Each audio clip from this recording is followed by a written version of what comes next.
गरुडगमन तव चरणकमलमिह मनसिल. Welcome to Bhojanalaya Tamil.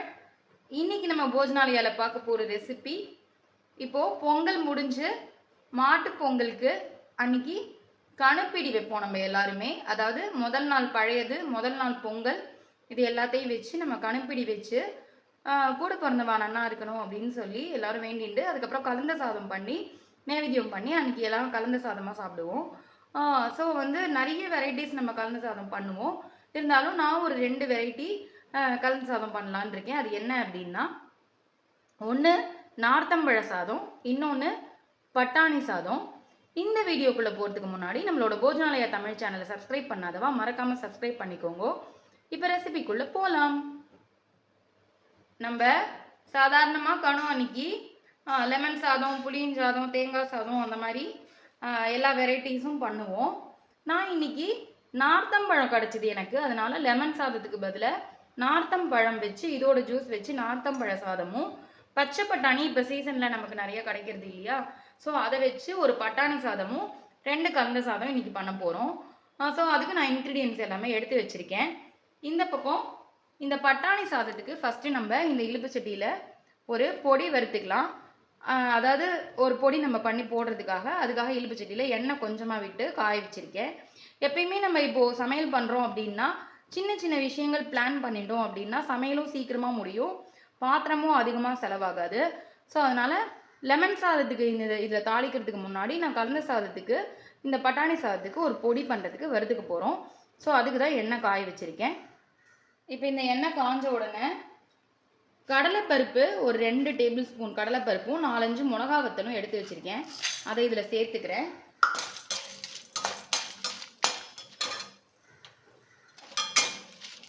இது கூடவே இந்த 2 கடலைப்பருப்புக்கு ஒரு பெரிய டேபிள் ஸ்பூன், 2 ஸ்பூன் கடலைப்பருப்புக்கு ஒரு பெரிய டேபிள் ஸ்பூன் தனியா எடுத்து வச்சுருக்கேன், அதையும் சேர்த்துக்கிறேன். ஸோ இது நல்லா வறுத்துக்க போகிறோம்.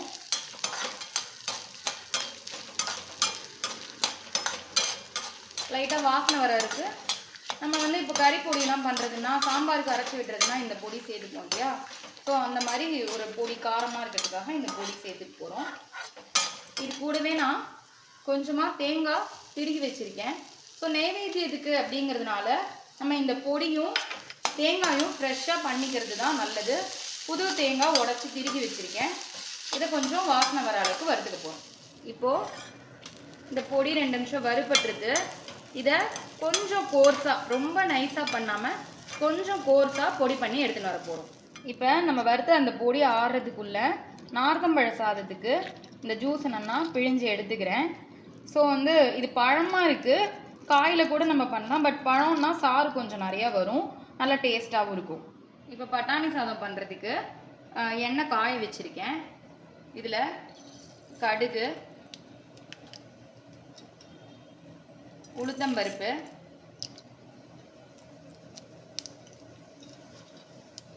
கொஞ்சமாக கடலைப்பருப்பு,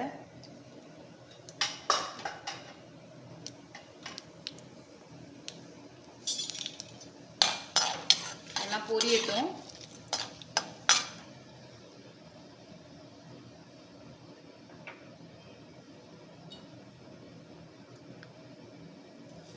கொஞ்சமாக கருவேப்பிலை சேர்த்துக்கிறேன்.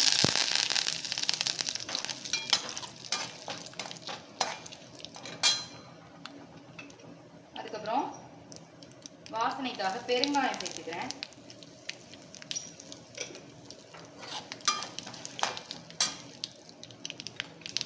இதில் ஜஸ்ட் நான் கலர்ஃபுல்லாக பண்ணுறதுக்காக ஒரு 1/2 கேரட் திருகி வச்சுருக்கேன்.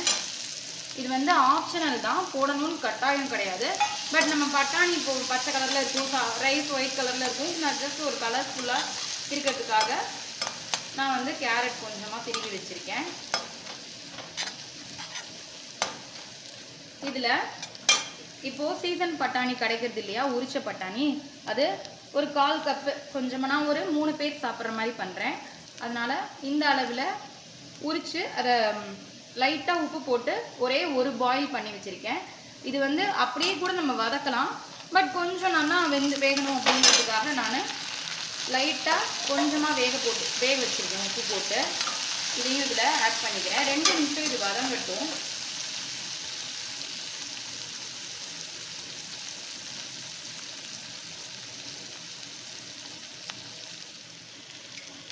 இப்போது இது வதங்கிட்டு இதில் கலருக்காக லைட்டாக மஞ்சள் பொடி சேர்த்துக்கிறேன்.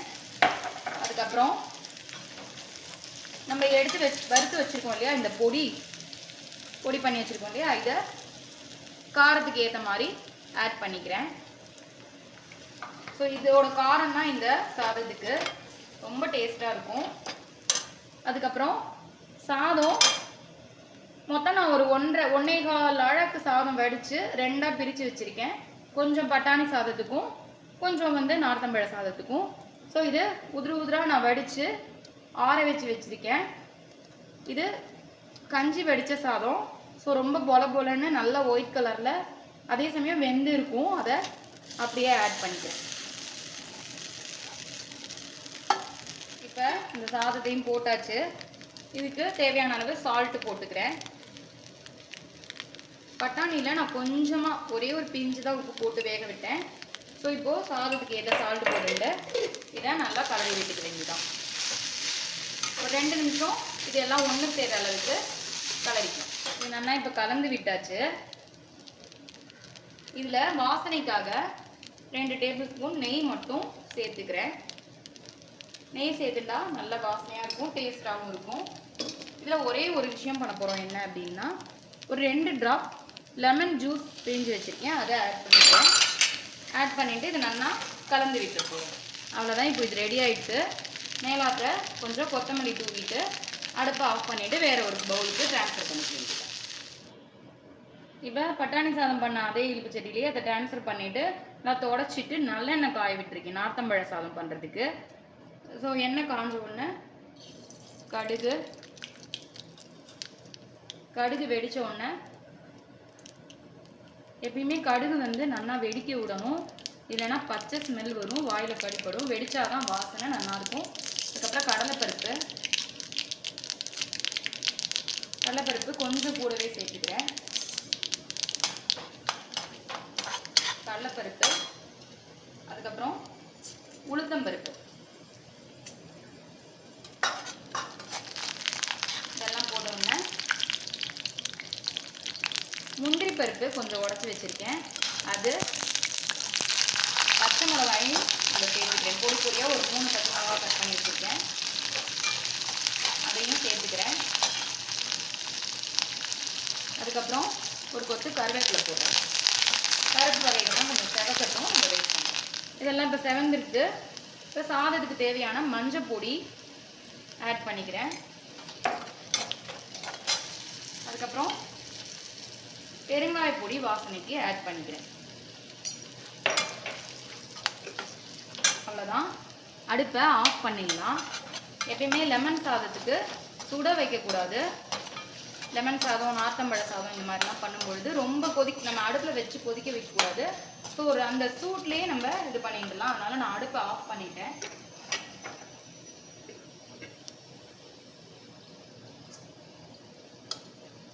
இது இப்போ 2 நிமிஷம் ஆறட்டும், நம்ம வெயிட் பண்ணலாம். இது இப்போ கொஞ்சம் ஆறிட்டு இப்போ நான் சாதம் ஆல்ரெடி வடித்து ஆற வச்சுருக்கேன். இதை அப்படியே கொட்டிக்கிறேன். சாதத்தில் ஆல்ரெடி கொஞ்சமாக நல்லெண்ணெய் விட்டு வச்சுருக்கேன். இப்போ தாளிப்புலையும் நம்ம நல்லெண்ணெய் போட்டிருக்கோம். வேணும்னா கடைசியாக விட்டுக்கலாம், இல்லைனா இதே போதும். இப்போ இந்த நார்த்தம்பழம் ஜூஸ் புழிஞ்சு வச்சோம் இல்லையா, இதில் நான் சாதத்துக்கு தேவையான அளவுக்கு உப்பு போட்டு வச்சுருக்கேன். நான் காமிக்க மறந்து போயிட்டேன். ஸோ வேணும்னா அதுக்கப்புறம் பார்த்துட்டு போட்டுக்கலாம். இப்போ இந்த ஜூஸை பாருங்க, பார்த்தா தெரியும் நான் போட்டிருக்க உப்பு. ஸோ எப்பயுமே இந்த மாதிரி ஜூஸ் புழிஞ்சு வைக்கும் பொழுது அப்படியே வச்சோம்னா கசந்து போயிடும். அதனால் கொஞ்சம் உப்பு போட்டு தான் வைக்கணும். ஸோ நான் சாதத்துக்கு தேவையான அளவுக்கு உப்பே இதில் போட்டுட்டேன். இப்போ இதை நல்லா கலந்து விட்டுண்டாச்சு. கொத்தமல்லி மட்டும் மேலாப்பில் போட்டுக்கிறேன் நான். அவ்வளோதான். சூப்பராக நார்த்தம்பழ சாதமும் பட்டாணி சாதமும் ரெடி ஆகிடுது. ரொம்ப ஈஸி தான். சாதம் மட்டும் நம்ம வடித்து ஆற விட்டுட்டோம் அப்படின்னா ரெண்டுமே ஒரு 10 நிமிஷத்தில் ஜஸ்ட்டு ஒரு இருப்பு சட்டி ஒரு குக்கர் இருந்தால் போதும். நம்ம இது பண்ணிடலாம். ரொம்பவே ஈஸி தான், வித்தியாசமாக இருக்கும். பசங்களுக்கெல்லாம் கூட ரொம்ப பிடிக்கும். ஸோ இந்த மாட்டு பொங்கலுக்கு கனவு அன்னைக்கு எல்லாருமே இந்த கலந்த சாதம் ரெண்டும் ட்ரை பண்ணி பார்த்துட்டு மறக்காமல் எப்படி இருந்ததுன்னு எனக்கு கமெண்ட் பண்ணுங்க. திரும்பவும் ஒரு சூப்பரான ரெசிபியில் மீட் பண்ணுறேன். தேங்க்யூ. ராம் ராம்.